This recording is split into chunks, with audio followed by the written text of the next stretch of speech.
Hello, everybody, and welcome back to the Podcast Boys. I am Connor Nielsen, and joining me, as always, is the Comics Kid 2099. How are you doing? I'm doing fantastic. How are you, Connor?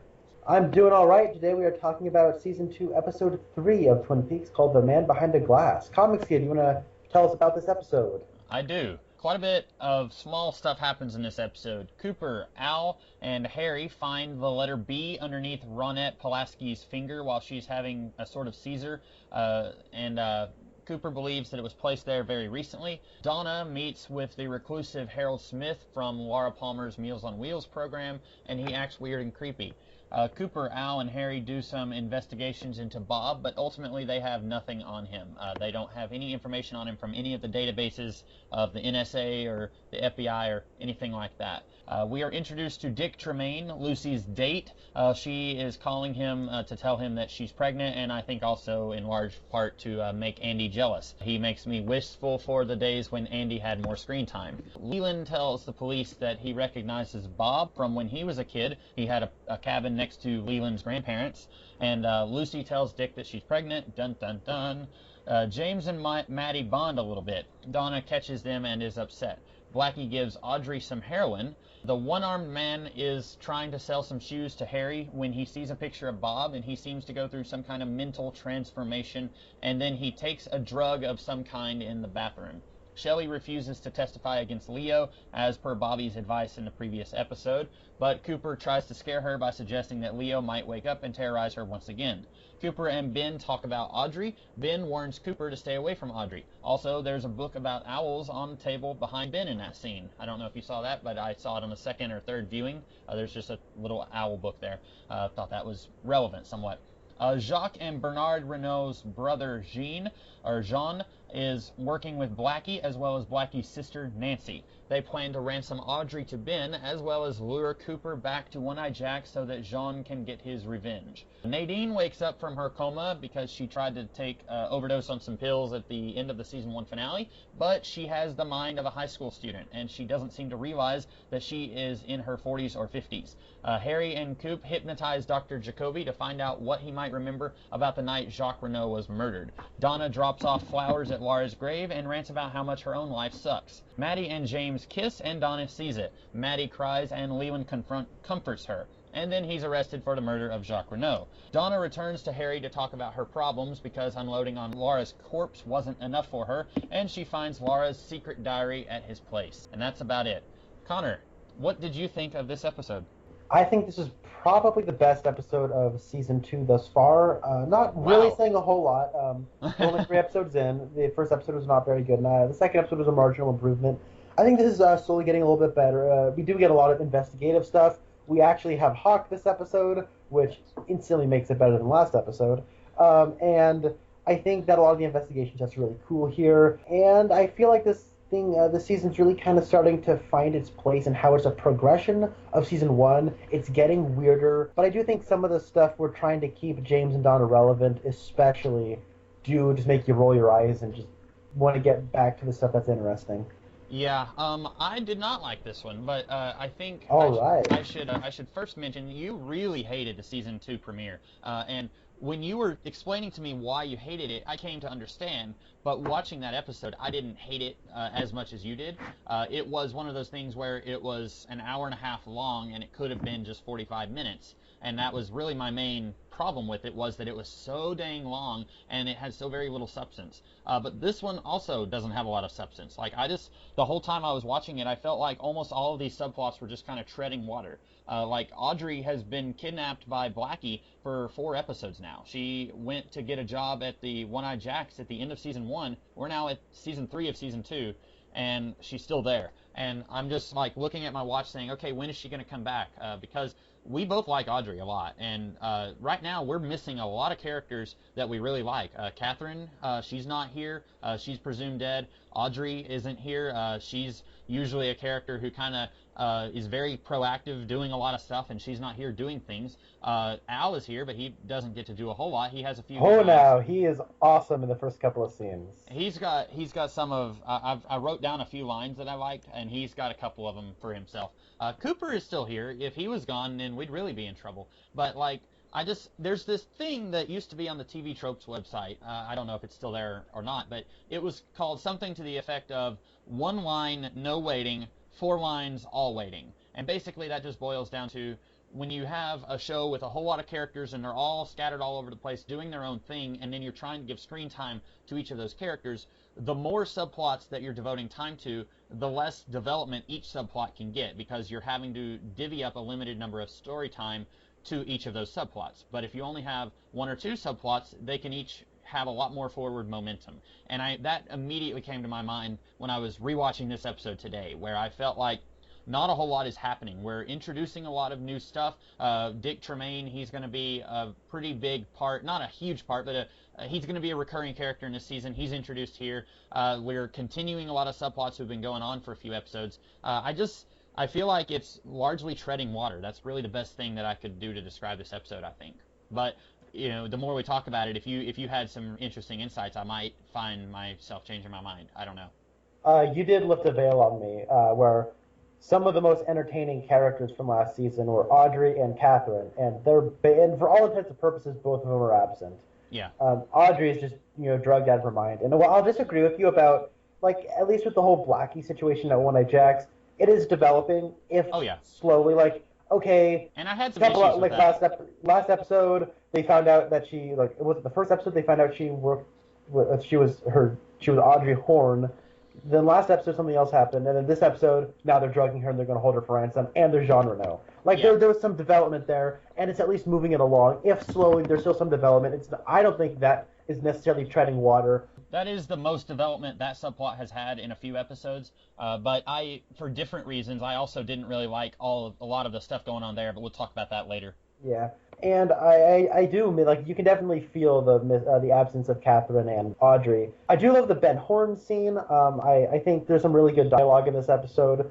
I think it's actually directed very well. Mm-hmm. I really, like I said, I like a lot of the dialogue, and I do think it's directed very well. We meet Harold here. I remember really liking him as a character way back when I first watched it, and here he's just a little He's weird. That's the only way I can describe him. He's weird, but my issue, though, is his whole introductory scene is him justifying his existence. Yeah. And we're actually giving all of a sudden it's I knew Laura and I know everything about her, so you don't have to exposit on me because I already know. Well, how do you already know? And because Meals on Wheels, she's part of this thing on Meals on Wheels. Okay, that was kind of set up in the first season. Then all of a sudden it's how come Laura never talked about this guy? If if she was this enigma and she had this whole mystery mapped out, why wasn't he a part of this? And then he's then this weird thing happens where he sends a message because apparently Laura said, if I ever die, I need you to get in contact with Donna. That's never really explained, because when he later says, I gave you a message because I wanted you to put a flower at Laura's grave. Why didn't you just do that right after she died? Yeah, you're a recluse, but you can still use the mailbox, or you can still send letters, presumably. Yeah, he waits until he sees her outside of his neighbor's house to give her the message. And I agree with you. It's weird that there's one point where he is trying to comfort her because she's in hysterics, and he says, what was it Laura used to say? Donna Badonna, there's always tomorrow, or Manana.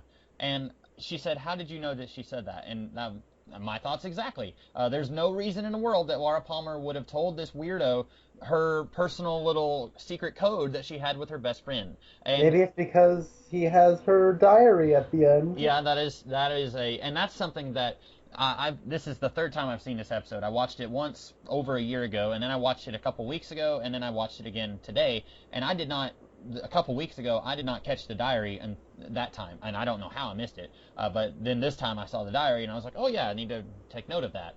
And that's going to be another weird thing where, like you said, how Harold is just kind of dropped in our laps, and they're expecting us to be okay with it, like he's been here this whole time. But he's not been here this whole time. The Meals on Wheels program was just referenced once or twice in season 1, and now suddenly we're getting another major character in the show through that plot device, and it's to introduce this secret diary, which, again, no mention of it in season 1. She had a diary that they found in her room, but in this diary, presumably, you would think, I don't know, maybe Laura is smarter than this, but you would think if she has two diaries, she might mention in one, I told other diary, da da da da da. Like she would do some cross Yeah. referencing or something. There's this TV show that I'm a big fan of called Gravity Falls that just ended a couple months ago, and that was a big part of that show was there were three diaries and they all referenced each other, and there was a lot of cross uh, writings and stuff. You would think maybe Laura would have done something like that, and they would have found references to this diary before now. But it feels a lot like, and there's another element of this in the show, but it feels a lot like they're just flying by the seat of their pants and they're kind of making it up as they go along. Yeah, I feel like they're just trying to they're really thinking about the future of these characters beyond this mystery that they have set up. So you can really feel the growing pains of, well, we need to, it's like the whole Iron Man 2 Batman versus Superman issue of, let's just set everything up. It doesn't matter where it's been this whole time. Let's just set it all up now so we can have, cannon fodder come, the end of this particular story with the whole mystery of Laura Palmer. Yeah, and it would have, you know what, a way that it would have worked. I think it was in a previous episode where Cooper and Al are talking, and Al says, "Oh, by the way, I came here to tell you that Wyndham Earl has escaped," and that's it. We don't know anything else about Wyndham Earl, but it worked there because Cooper has no reason to come to this small town and start telling everybody about his relationship with his former partner in the FBI, Wyndham Earl. That's a thing where it's brought up and it comes out of nowhere. We had no references to it, but it worked in that case. And also, it's introducing us to a new element that's not connected to the death of Laura Palmer. I think you said that this show is trying to figure out what it wants to do beyond this mystery. It really should be introducing new elements and new characters that are not connected to Laura Palmer. You've got Donna still investigating stuff with Laura, finding her secret diary at Harold's house. They really should, and I don't know how they would do this because Donna, it's only been a week since her best friend died, but I don't know how they would get this character to a point where she's involved in another mystery. But they really should have had more stuff similar to Wyndham Earl. It doesn't have to be connected to Wyndham Earl or Cooper, but more stuff like that that's new mysteries, and start introducing it now so that whenever they do finally solve the mystery of who killed Laura Palmer, they'll have all these other things building up for a little while, and then they can get to those, and it won't feel as jarring and, oh wow, our big mystery that was propelling this entire series is now gone. What do we do now?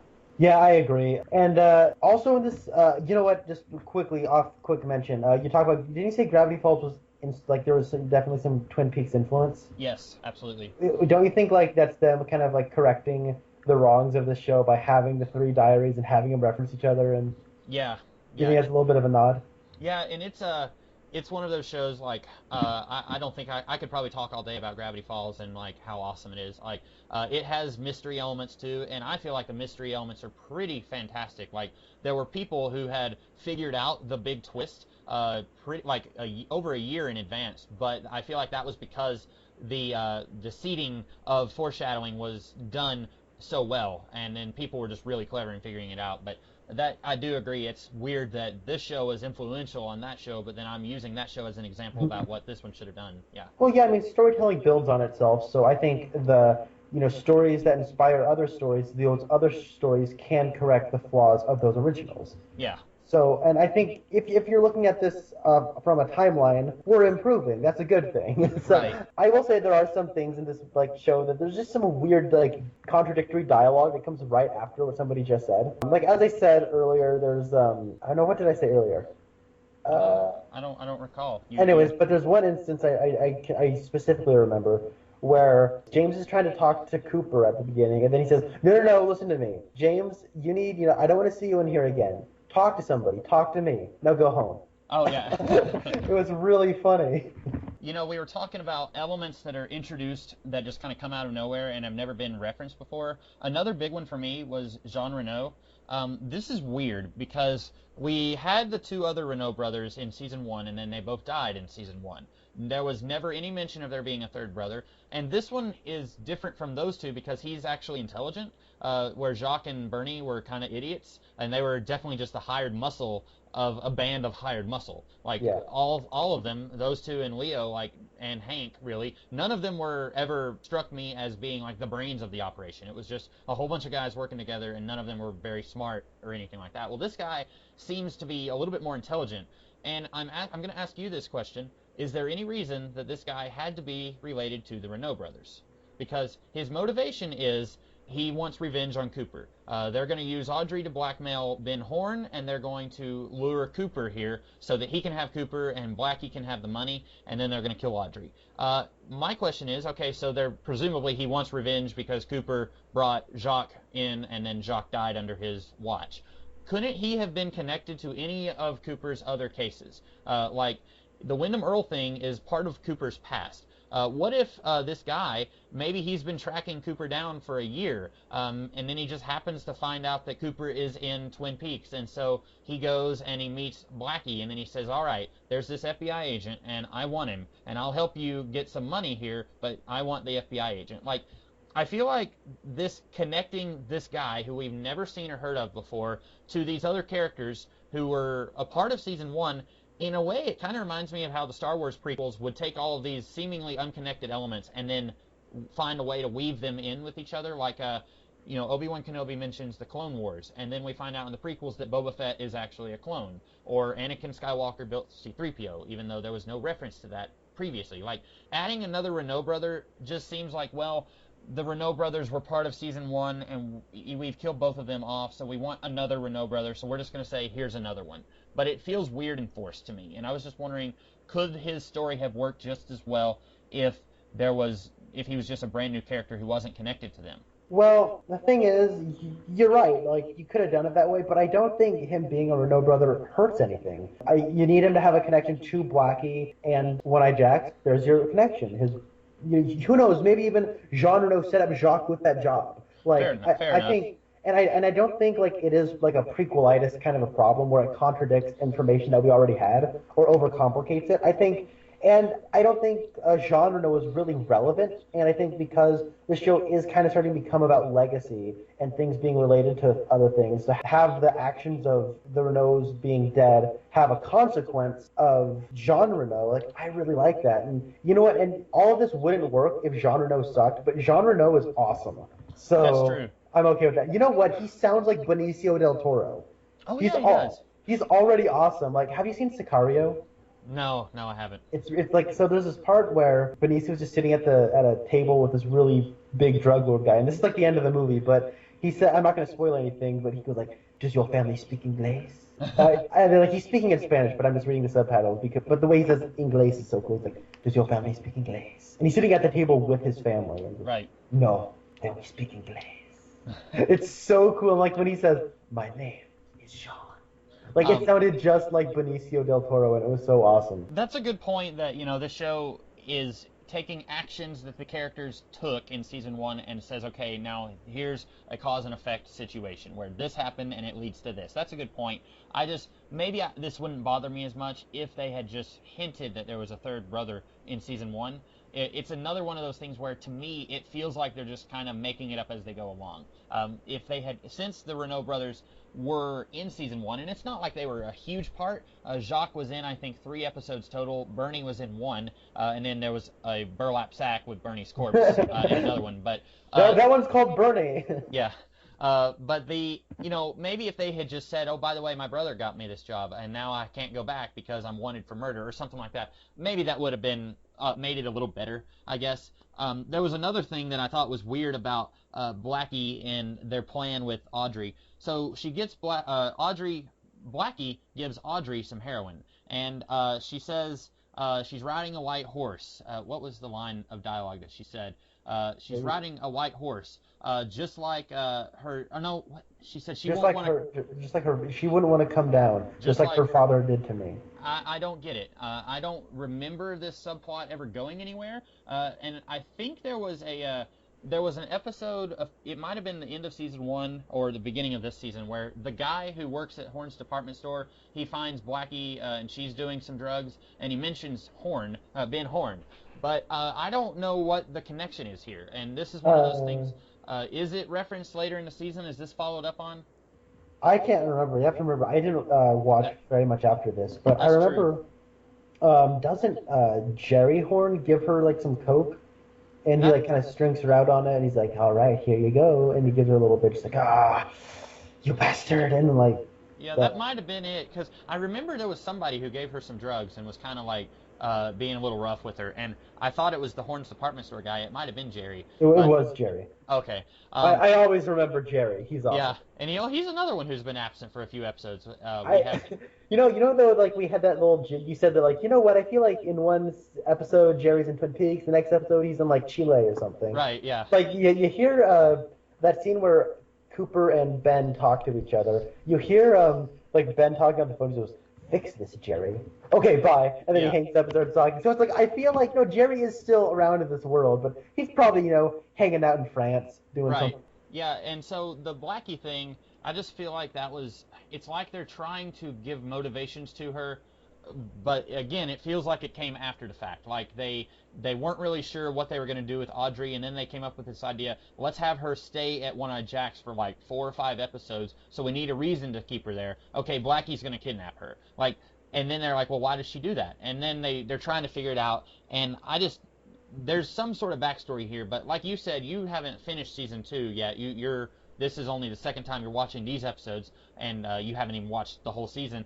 I've only seen season 2 once, whereas season 1, I had seen each of those episodes twice, most of those episodes, and then watching it with you was the third time. So a lot of this stuff is going to be kind of new for me. Like the Nadine subplot, I kind of just written that out of my mind. And a lot of it's coming back to me as I'm watching the show. But that reference to Ben Horne, I didn't understand it. And there was another thing that I thought was weird, how Jean, Nancy, Blackie, and I think the Ben Horne's department store guy is there. They're all plotting and planning, and they keep talking about how Ben Horne is this really dangerous guy, and you can't underestimate him. It's really weird to get all of that talk in an episode where Ben barely does anything at all. The only scene he's actually in is where he's talking to Agent Cooper and basically just says, be careful, Audrey has lured guys. The line of dialogue he says was really good. In fact, that was one of the lines I wrote down. He says, men have fallen under the spell of Audrey's charms like ducks in a shooting gallery. If you don't want a load of buckshot in your tail feathers, may I suggest that you park your jalopy outside someone else's window? That was a really fantastic line. I actually paused it a couple of times to get that right. But that's all that Ben does. But then we get this 5-minute scene where these characters are talking about how dangerous it is, and it just feels weird. If you're going to be talking that up, it goes back to when I was in creative writing. My professor, one of his big things was show, don't tell. Show us that Ben Horne is dangerous. Don't have characters constantly tell us about it. And that's the... No, but I think we have seen Ben be dangerous so many times before that it feels earned in this context. That's true. We've seen it before. I wish we could have seen it here to kind of reaffirm that instead of just having characters tell us. And I do agree with that. I do agree with that sentiment, but I don't think it's completely contrived. Oh, that's true. It's not like they're talking about I don't know, that Sheriff Truman is a really dangerous guy. It's not like that. We've seen Ben do some shady stuff, and I feel like in this episode you've got a lot of stuff that doesn't need to be there. You could have cut the Lucy subplot completely for one episode, and then you could have Ben talking to Jerry on the phone about, okay, now we need to kill the Icelanders, Jerry. Something like that. And then we would be like, oh, I see. These guys really do need to step up their game. They don't need to be messing around because Ben Horne is dangerous. I will say what I don't like about that scene, though. I do actually kind of like the stuff at One-Eyed Jack's more than I have. In the past, it's just kind of been there for me. But I do like it here. But the one thing I don't like is, well, we gave the Renault the third brother. Let's give Blackie a sister. Why not? Yeah. That was weird, and I don't think that is really necessary. Either give Blackie a sister or give us a third Renault brother. And now that we have a really awesome Renault brother, let's just cut the sister. Or, if you have to have, how the 1960s Batman show, Riddler would have a couple girls with question mark outfits, or King Tut would have these Pharaoh princess girls or something like that. If Jean Reno needs his own female sidekick like most of those Batman villains had, then just have her be someone not related to Blackie. She doesn't do anything in this episode. You could cut out all of her dialogue and the episode would be exactly the same. Like you said, she doesn't have to be related to Blackie. That is a little weird. I want to say, though, I think probably my favorite thing about this episode, the unsung hero of this episode, is Ray Wise. He is so great in this episode. He plays Leland Palmer. There's that part where he comes in, is telling him, guys, this thing that happened. And then when he pulls up the matches and he goes, you want to put a fire that boy? And he flings it into the ashtray. That is probably the coolest scene. Yeah. That might be up there in my top 10 Twin Peaks scene. It's so cool. And Ray Wise sells it so well. And then Ray Wise at the end comforting Maddie right before he gets arrested. Like he has a genuine warmth and happiness, but you're also not sure how to feel because he's like all of a sudden just kind of over his daughter's death, and he's like kind of juggling all of these weird juxtaposition, these seemingly weird splintered personalities, but he's making you feel cohesive. And maybe it's because I just saw God's Not Dead too, and it was absolutely terrible. And Ray Wise was in that movie, and I felt really bad for him. Um, Was he at least good in it? you knew what kind of movie he was like. You could tell he knew what movie he was in. Like he's the evil atheist. Oh, He's the evil atheist lawyer who's like, "Mwahaha, Christians, mwahaha." And but you can he's a scumbag and he has like give these big monologues and he's it's worth watching it just because he makes some of that stuff bearable, but you feel bad that he is in this kind of a movie. Like it's Ray Wise, he's so cool. And then when I watched him here, and he's actually is given good material and he's a good actor, it just made me really really happy. he is a fantastic actor, and like you said, he's pulling off a lot of stuff because he's seemingly, he spent a lot of time mourning her death, Laura's death, and I think part of that comes from it's this really weird situation where in this show it's only been a week since she died, but for the people who are watching this as it was coming out, it's been like a year.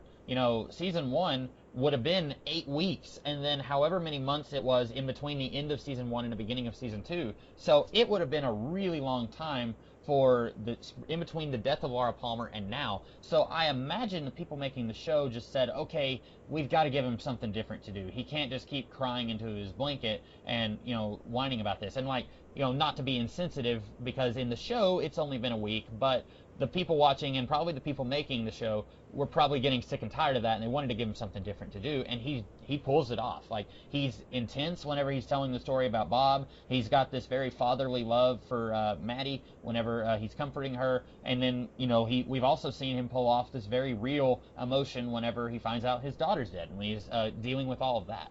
So he is very good. Yeah, and that oh my God, that I love him so much. He's so cool. Yeah, but that scene where he is talking to the cops and saying like, "Look at no, I know this guy. He was in this thing," and then that's where you find out that Robertson. That's what these letters are spelling. And then he pulls out the match and then just like lights it, and then Cooper picks it up while it's still burning out of the ashtray, and just blows it out and it cuts the commercial break. That Yeah. was so cool. That's great filmmaking. That's great editing. I really like that scene. I also really like the investigative stuff. It's getting more and more surreal. Yeah, And I and like how this is where Cooper is bringing to light the stuff about the giant. And I really like it how Al is just like, whatever, this is weird. And then, what's his name? Harry. Harry has just this fixation on the giant. He's asking how tall he is. What did he sound like? It's really cool. Yeah, that was one of the. It's not my favorite line, but Harry constantly asking the unimportant questions about the giant was really funny, I thought. And there's very few characters who you could really pull that off with. Harry is a character who.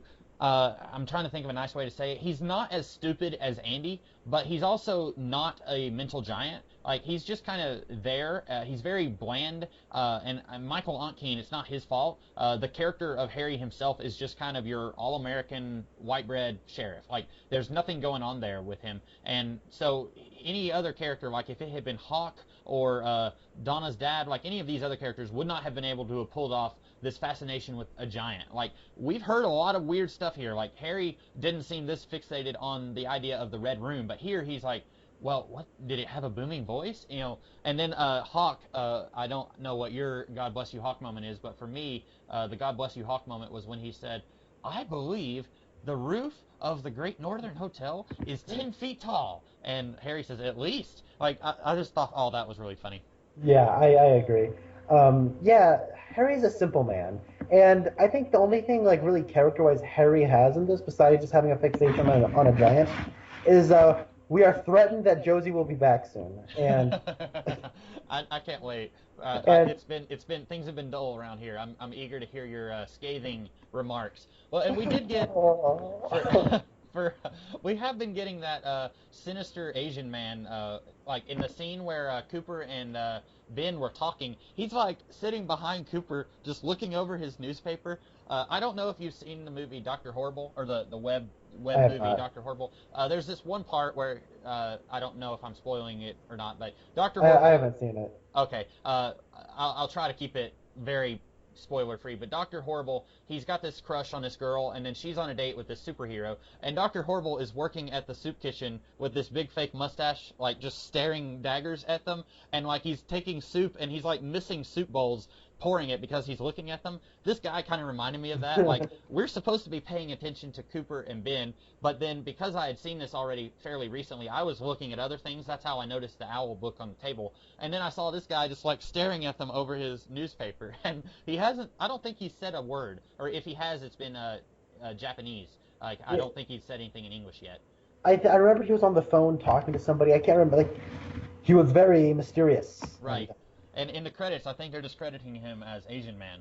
They're not actually giving him a name or anything. But yeah, so that's something that it's also been kind of teasing her return, I guess you could say. Well, presumably she's connected to what's her face, Josie. I think we already knew that, right? I think so. I've seen further down before, so I know that they're connected, but I wasn't sure if the episode was letting us know. Anyway. I know I am just generalizing and using some racial profiling. I'm not being racist. It's called racial profiling. But generally speaking, in television, if there's an Asian person, the token Asian person, and then another Asian person shows up, they probably know each other. We'll find out in the next episode that actually he's looking for Pete, and he works for that company where they come to your door with a gigantic check. And it's like, you have won $100,000. Like, that would be amazing. I would pay to see that. That would be awesome. And suddenly he's got like this huge smile on his face, and he's not sinister at all. Oh, that'd be great. And then you won this because Josie's not coming back to Twin Peaks. Yay! And everyone's celebrating except for Harry. He's like, oh. And we're like, okay, Harry, it's okay. You'll find another better woman. It's okay. Yeah. You know what? What's his name? Big Ed hasn't had a whole lot to do this season thus far, but I really liked his scene he was in. I kind of like he starts singing his song, and he's not the best singer, but he's just so honest, and he's a bit of a yokel, but darn it, it's so darn sweet. And it's weird how Harry is just a simple man, and I'm just like, ho-hum. Ed is a simple man, and I like him. He's got this very likable, fun uncle quality. Not really fun uncle, but like, he's not the boring uncle or the weird uncle. Like he's cool uncle. Yeah. And you say he's not a good singer. Probably that's true, but I kind of he's got this sort of homey quality to it. Like you would expect him to be part of a group of guys just hanging out with their banjos and spoons. Like, oh yeah, absolutely. I'm not saying he's like Freddie Mercury. He's not Hank Williams, but he's dependable. And then that scene where like she's like just crushing his hand, and he's just like his face he makes, like I started giggling. He may not be Freddie Mercury, but with that mustache that he had at the end of the season 1 finale, he could have played a mean Freddie. Yeah, I agree. Since we're talking about Nadine, actually first, before we get into Nadine, since you were talking about Ray Wise playing someone outside of Twin Peaks, I wanted to make a correction. When we were talking about the end of the season 1, the season 1 finale, I said that the guy who plays Hank was in the movie Argo and played Jack Kirby. I was incorrect. It was the guy who plays Jean Reno who played Jack Kirby. Oh my God! I got those two confused. I don't know why. Part of it is because in Argo, Jack Kirby is in it for about 0.5 seconds, so it was hard to remember who played him. But when I was watching this episode today, I looked up that actor and I said, oh, I'm gonna have to make a correction. So if anyone is wondering about that in the weeks since we posted that's why I was wrong.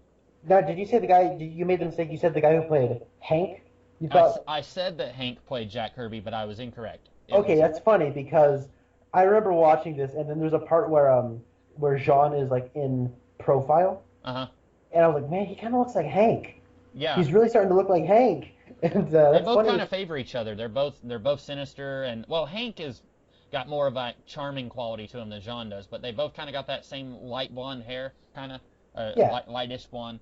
So I just wanted to give that little correction from a few episodes ago. So Nadine, what do you think of this subplot, or the beginning of this subplot? I feel like it's Nadine's like, okay, these 18-year-olds don't know how to be high schoolers. I'm going to show them how it's done. Yeah. I don't know. This could go anyway. I like Nadine as this kind of that weird aunt you have. Yeah. And she's like just kind of, she's inventing stuff. I think just all of a sudden turning her into an 18-year-old, like I can see the potential where, hey, we have really irrelevant characters who are in they're 18 years old, they're seniors in high school, and they're not really doing anything, and then they kind of have an older woman trying to kind of go back to that part in her mind, and she's actually like thinks she's that age, and everyone kind of has that moment where like, man, I wish I could go back in time and just kind of live a specific moment of your life again. And a lot of people have that nostalgia. Every once in a while you feel that way, and I get like there's kind of stuff that you could do with this premise, but oh, it's crazy Nadine. What's she gonna do next? That's what I feel that they're gonna do, and that's hope for the best, prepare for the worst. I'm preparing for the worst. Yeah, and I do, like I said a few episodes ago when Nadine tried to kill herself, I said I did not remember that happening. That kind of took me by surprise when we were watching it this time. I should have remembered because that's what leads into this, and I do remember the subplot. I will say, as I have seen all of season 2, I'm not crazy about this subplot, largely because I think you kind of beat around the bush a little bit about my reason, but you said irrelevant characters, and I like Nadine in small bursts, but this is a point where this season 1 was only 8 episodes long. Season 2 is something like 20 or 22 episodes long. There's quite a few more episodes in Season 2, and so they're really struggling to find ways to pad out this season, because there's not a whole lot more story going on here, so they're trying to, and that's part of why I feel like they've been treading water so much on a lot of these subplots, because they're trying to make it last longer, and also they're trying to give more stuff to these characters who in Season 1 were just there just long enough. It's the same with Lucy and Dick Tremaine being introduced, and Lucy's pregnant. Lucy and Andy were just 5 minutes per episode before, and now I don't know how long all of these scenes with Lucy and Dick last in this episode, but it feels like it's twice as long as any episode that featured Lucy before. And Nadine, again, she had the Silent Draper Runner subplot in Season 1, and we kept making fun of it, and it kept coming back.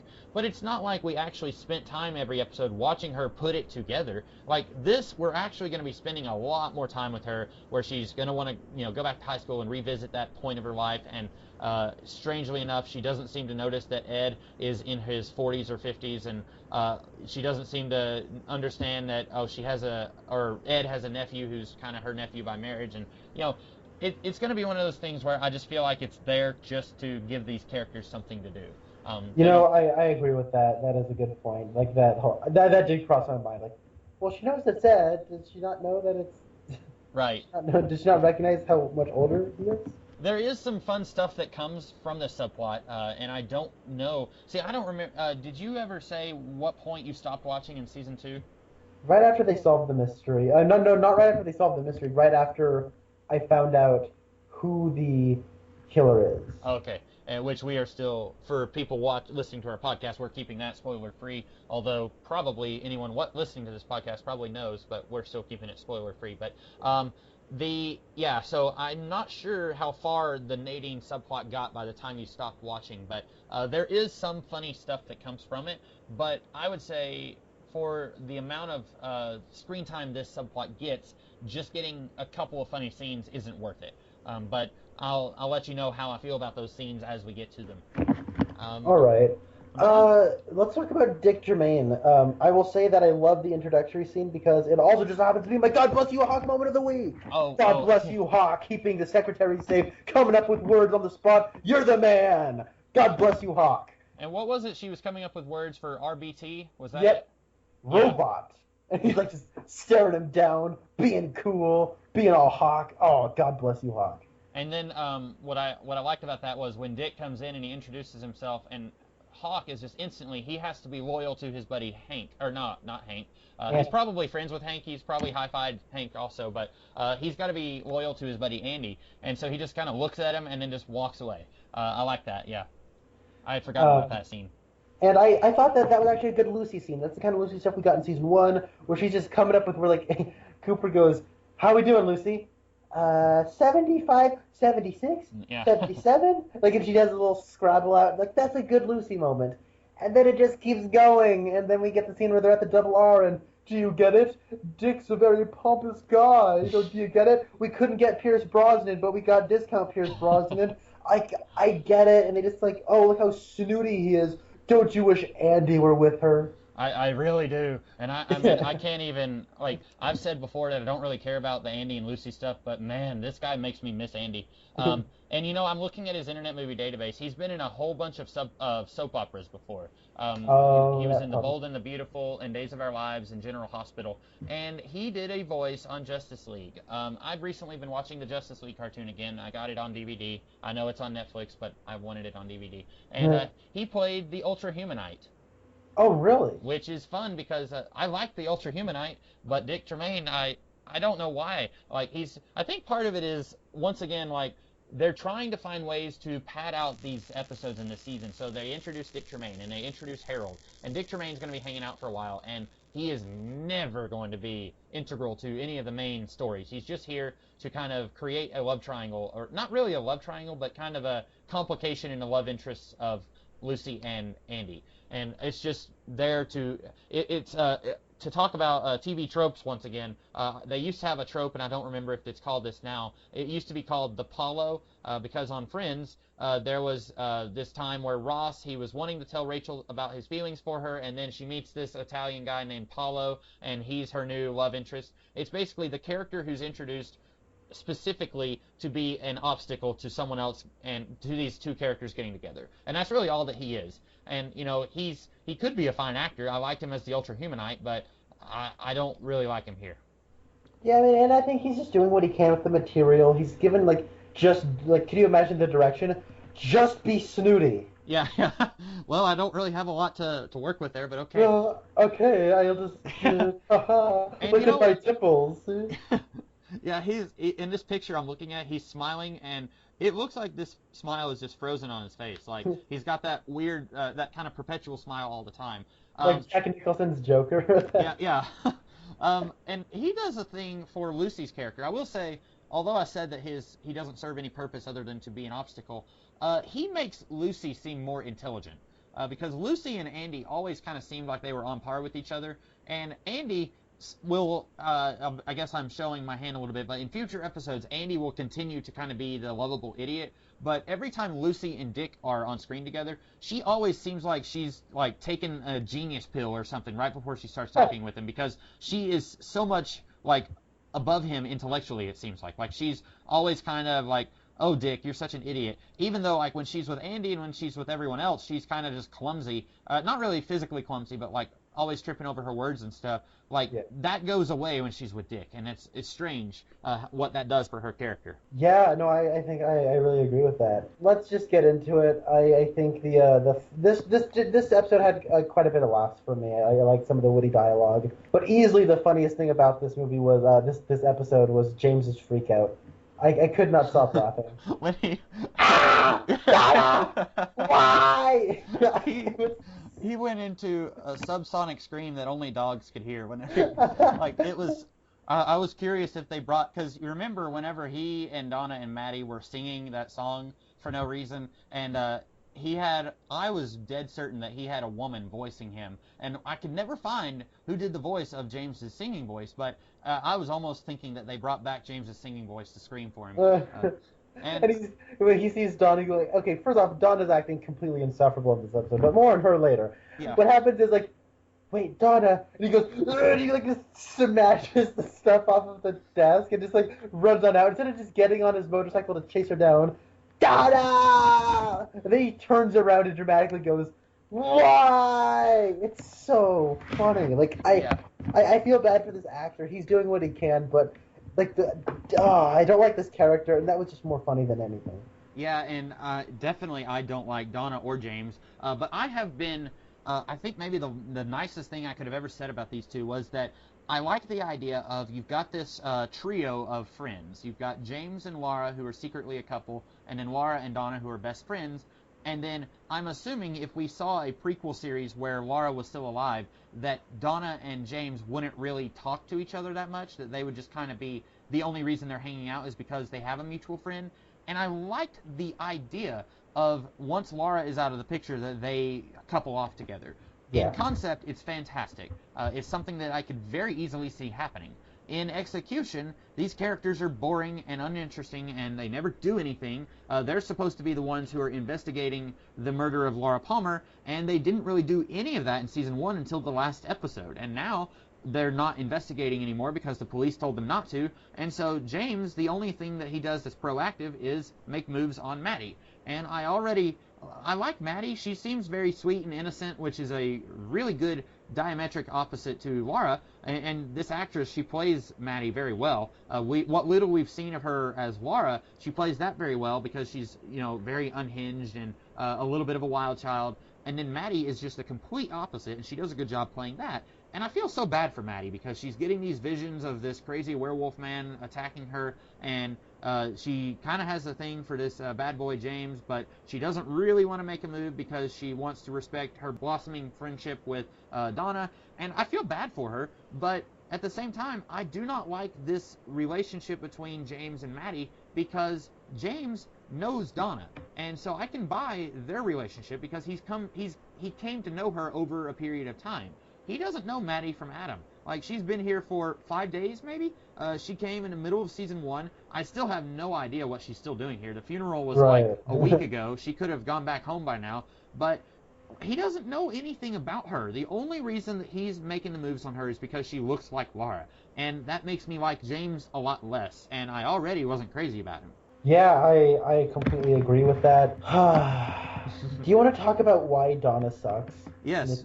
I can always talk more about her being awful. I don't know if you noticed in my synopsis, I couldn't even keep my disdain of her out of that. I had to even take some pot shots at her just summing up the plot. Yeah, there's that part where, at the clear beginning, James is like, she's been acting different, don't you think, to Maddie? And I'm like, geez, you got the memo a couple episodes late. She stopped being weird a couple episodes last episode. Come on.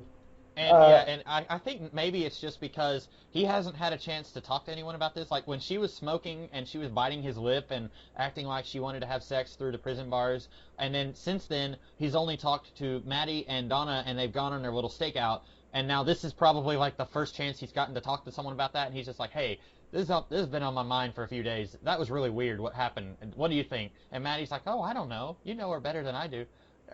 Okay, Maddie, I need to go find someone else to talk to. Okay. Then Donna walks in and is like, hi there. And then I thought James responded very naturally. He's like, oh, hey, Donna, what's up? And then Donna's like, I met a man. Oh, really? I met somebody through the Meals on Wheels program. Oh, yeah, those old-timers sure like to get caught up in their stories.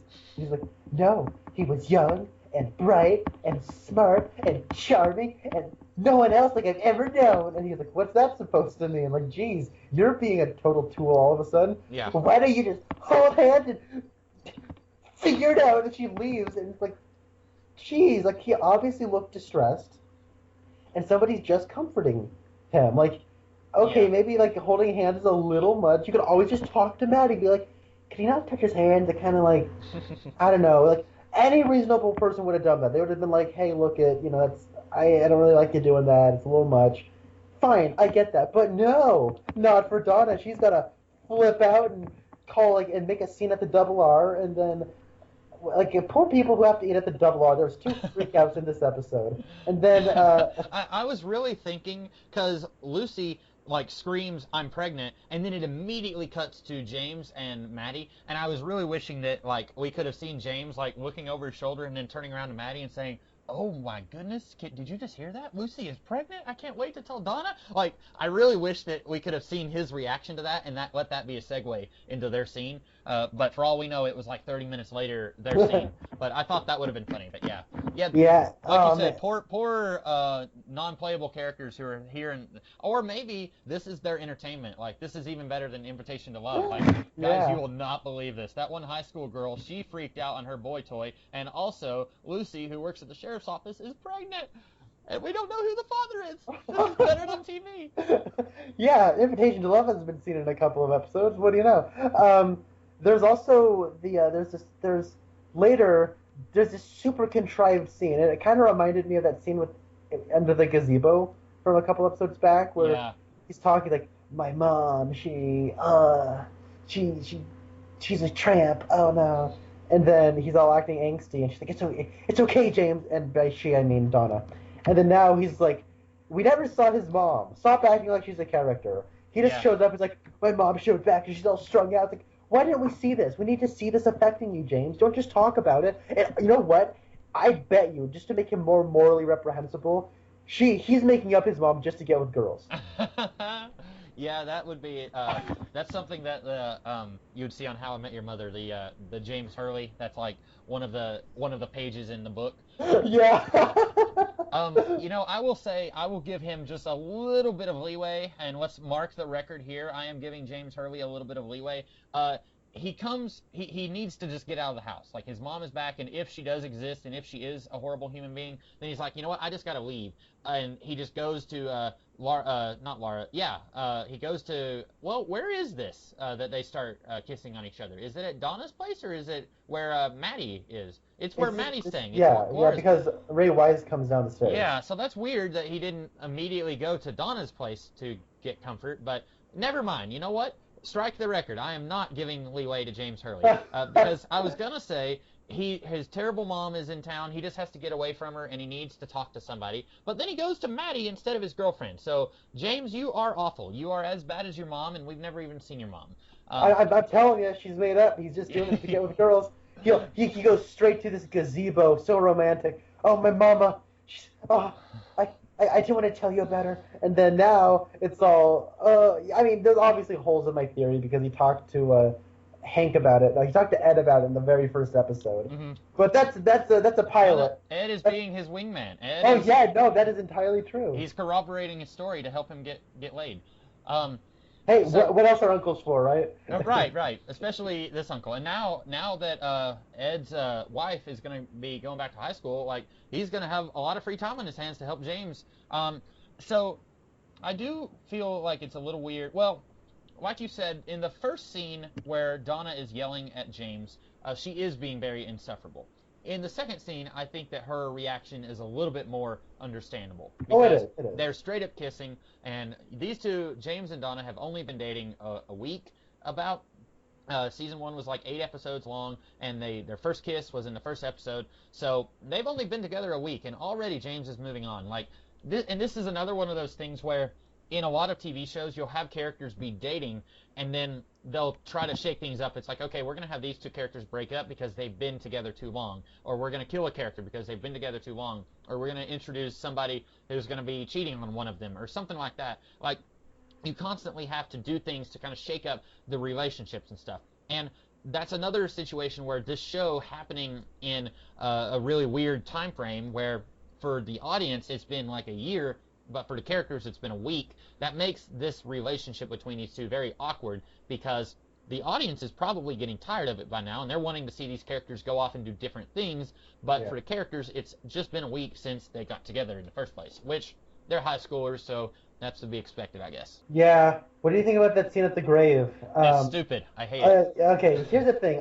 To play devil's advocate, because I agree it is stupid and I kind of hate it. Okay. Because Donna is just whining about stuff. I just wanted to see Laura's ghost show up and say, "Well, at least you're still alive, jerk." Yeah, and she ends up with, "They should have buried you deeper," or something. Yeah. I'm like, wow, that is cold. That is like Superman saying Krypton had its chance of just blowing up his ship. Like, that is cold. Yeah. So what happens is Donna is just explaining things like it's like you have an idea for something, right? Mm-hmm. And you know how to explain the idea, but you don't know how to implement it into a story. This is like, it almost feels like it's almost like this whole subplot didn't go the way they wanted it to go in the writing. So now they're just explaining it. And it's like that. No, it's a good idea. The problem is you've been stringing us along on the story, and the story hasn't really been that good. And now you're just explaining it. It's like, okay, but what else? What else? Like, are you going to add anything to this idea? No, they're just explaining you the idea in case this botched storytelling hasn't exactly been all that effective. And then it just ends with her being a total brat. Yeah. And it's all to get her back to Harold's place, where Harold is creepy once again, and then she finds the diary. Like, it's all stuff to motivate the plot to happen in the way they want it to happen.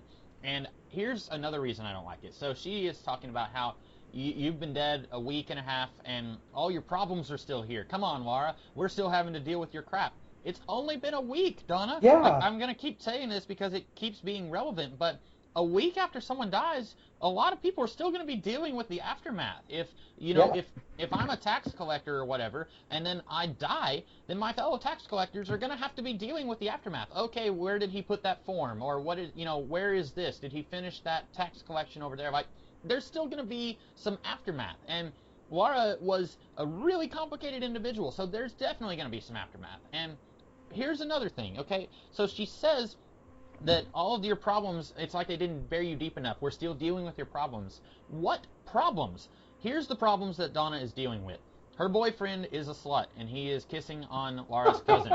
And she is meeting with this weird, creepy guy who lives, I guess, in Twin Peaks somewhere. I was kind of getting the feeling that he lived, like, way on the outskirts of town, but I don't know where he lives.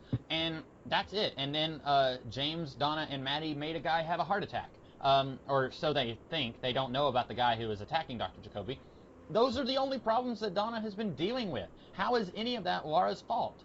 Like, it's like they wanted to have the scene where she is cutting her ties with Lara. Like, you and I are done. Even though you've been dead for a week, I am now my own person. I am no longer going to be defined.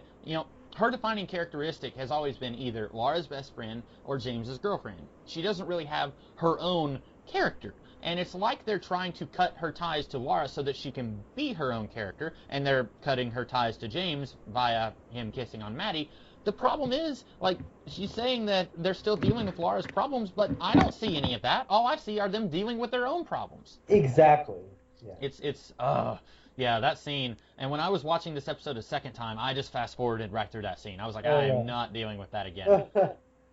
One last thing I know that's coming right to my mind is, what do you think of the Dr. Jacoby hypnotist scene? I really like it, although I don't think it is, like, how come he wasn't in that room when Jacques Renault got strangled? He was like in the bed next door, but I believe, and I would have to go back and watch the season 1 finale, I am pretty sure that the curtain was pulled so that he couldn't actually see Jacques' face. So that is a little bit of a continuity snarl where maybe he would have seen what's-his-face, Leland, walking towards Jacques, but he definitely would not have seen the murder happen.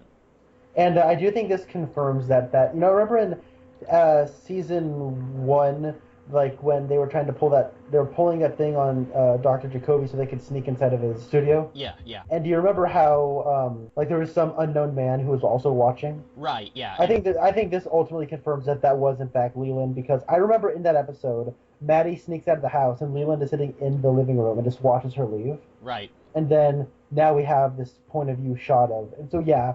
And we also got and Dr. Jacoby says that he smells motor oil at the park, and he also smelled it when Jacques was being murdered. So that is a very indirect way of telling us that that he is the guy who was beating up Dr. Jacoby. It doesn't make any sense why he does that, why he beats up Dr. Jacoby but doesn't kill him, and then he does go and kill, like, we know why he killed Jacques, because he thinks that Jacques killed Lara, but we don't know why he beats up Dr. Jacoby. Like, it's explained indirectly that it was him, but we don't know why. Yeah, that is accurate. So I did not know Jacques Renault and Dr. Jacoby were sharing a room. I would have to go back and look. I thought that they were like they weren't close, but it was more not necessarily a room, but just kind of, it was almost like they were just out in the middle of like an open area, and there was just a curtain separating them. I thought. Oh no! There's a part where it shows him pulling. Leland Palmer pulls the fire alarm, and he goes into a room. Oh, okay. I'd have to go back and look. That could be like a little problem that they just weren't thinking of whenever they did this, or maybe, I'm not sure. I thought they were in a room together, but I could be wrong. Okay. You're probably completely right, because that's one thing I was always curious about.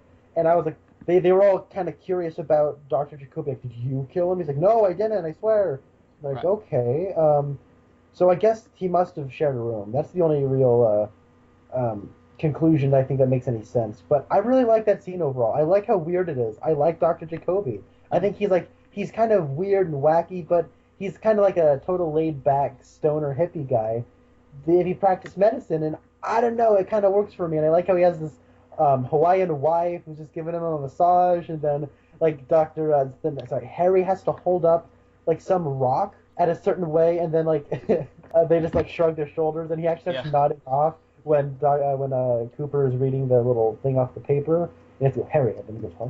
Yeah, What?" He I, wakes up. I wish that Al could have been there to make fun of this whole situation. Oh my God! I would have paid money for that. That is awesome. Did you have anything else you wanted to say? Because I wanted to talk about just a couple of funny lines that I thought were good in this episode. Well, I was going to talk about Albert Rosenfeld, but I think we're going to be talking about the same things then. Yeah, yeah. If you want to go ahead and talk about Al, I'll cover the. It's just me reading off lines that I thought were funny. If you want to, because there was a good Al moment, a God bless you Al moment, if you will. I'll let you go ahead and cover that. I can't really think of anything off the top of my head except I really like Albert as the constant skeptic. I really like the whole like philosophy thing where he's like talking about he's really interested on peace on a global level. He doesn't really care about the individual. Right. And that's a really interesting logical conclusion to the teachings of Gandhi and Martin Luther King Jr. They were all about change on the macro level. If you're talking about sociological change, applied sociology, then he's really talking about change on the macro level and doesn't really care about the individual. So he's kind of a tool to the individual, but he's just super optimistic in the long run. It's such a strange contradiction, and it really speaks volumes about his character. And I just love him even more. That scene is so strange and jarring and weird, but I love it. I love it so much, and Albert is the man. More and more, I'm so angry that we did not get a FBI series set in the Twin Peaks universe. But yeah, he reminds me of like when you have a superhero team, there's always the grim and gritty character who is dark, and they will go to lengths that the good boy will not go to, but they're doing it for the greater good. And they, more than anyone else, sometimes they believe in doing the right thing. Like, you know how in The Dark Knight, Batman, he stops Harvey from flipping the coin. He says, we can't let the White Knight of Gotham play with a man's life and put it on the flip of a coin. Of course, he doesn't know that that's two heads on the coin, but he says, no, you can't do it, but I can. Albert kind of reminds me of that, where Albert is talking about how I'm interested in the same thing you are, I'm just going about it in a different way. I really like that, and once again, I'm just disappointed this guy didn't have more to do in this show. Yeah, I agree. Some lines that I thought were funny. When Cooper, at the beginning of the episode, he says, I'm not sure, but I believe I was visited by a giant. Twice. That was really good. And then whenever Harry had asked him how tall was it, and he said its head was almost touching the ceiling. And then when Hawk said, I believe the ceilings at the Great Northern are almost 10 feet tall. Whenever they're talking about the giant, Al says, and you gave him the beans you were supposed to use to buy a cow. I love that line. That was a very classic Al line, because Al has had a lot of very skeptical responses to some of the weird mystical stuff here. It is kind of an inaccurate line because he's referencing Jack and Beanstalk, obviously, Yeah. but Jack had money and then he bought beans instead of a cow. But he says you gave him the beans you were supposed to use to buy a cow. Oh, you're right. Yeah. And I was like, oh wait, that's funny, but you know, I guess it would have been too convoluted if you said or maybe he could have said you bought beans instead of a cow. I don't know. And then when he was talking about the letter found under Ronette's finger, he said this particular edition features swingers clubs for standard poodle enthusiasts. I No comment. love that. And what makes that also so great is Harry and Coop kind of look at each other and they don't say anything. They just look at each other real quick when he says that. And his "I love you" speech to Harry, that was fantastic. And then Cooper's line, Albert's path is a strange and difficult one. Yeah. all of that is really good. Albert makes every scene fantastic in this show. So Yeah, as long as we don't have our favorite characters like Catherine and Audrey actually doing stuff, it's great to have him here. I agree. I love Albert. You know what's funny? I was recently rewatching Iron Man 3. He's the vice president in that movie. He is, and he did the voice of he was the bad guy in Mulan. Have you seen Mulan? Oh my, he's what's his name?